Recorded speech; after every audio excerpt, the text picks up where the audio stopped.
La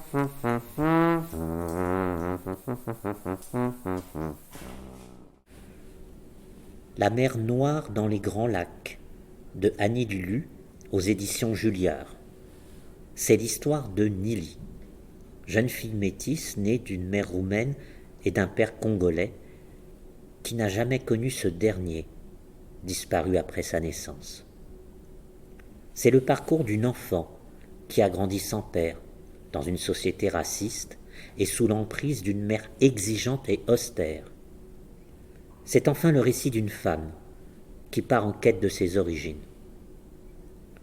Enceinte, elle s'adresse à son enfant à naître et lui dévoile son passé, sans rien lui cacher des épreuves qu'elle a traversées. Je m'appelle Nili Makassi. Ce n'est pas un nom commun pour une Roumaine. Je suis née à Iași, dans la région moldave au nord-est de la Roumanie.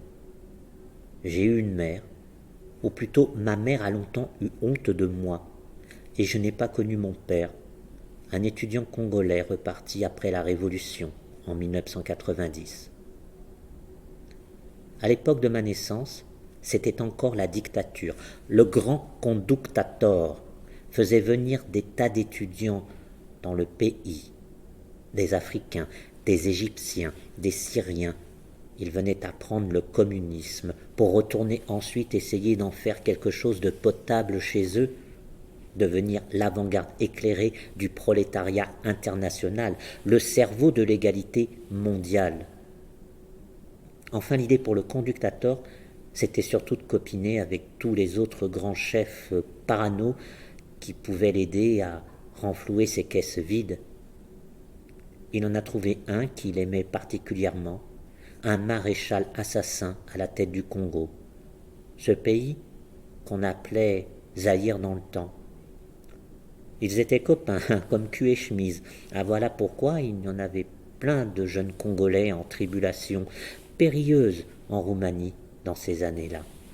Et il y en avait plein au campus des étudiants étrangers de la faculté des sciences de Iași, la ville où j'ai vu le jour. C'est là-bas, pendant une petite fête, un soir de mars 1989, que ma mère, inscrite en première année à la faculté de lettres, a rencontré mon père, Exaucé Makassi Montambé. Je n'ai pas su grand-chose de lui jusqu'à ce que l'Afrique naisse en moi et que je vienne ici, au Congo, à l'est du cœur du monde. Et c'est ainsi que Nili nous entraîne de Bucarest à Kinshasa, sur les pas de ses racines africaines. Annie Lulu signe un premier roman puissant, tant par son écriture flamboyante que par les faits relatés dans deux pays meurtris, la Roumanie et le Congo belge. Si l'écriture est poétique, elle n'adoucit en rien les violences psychiques et psychologiques vécues par les personnages.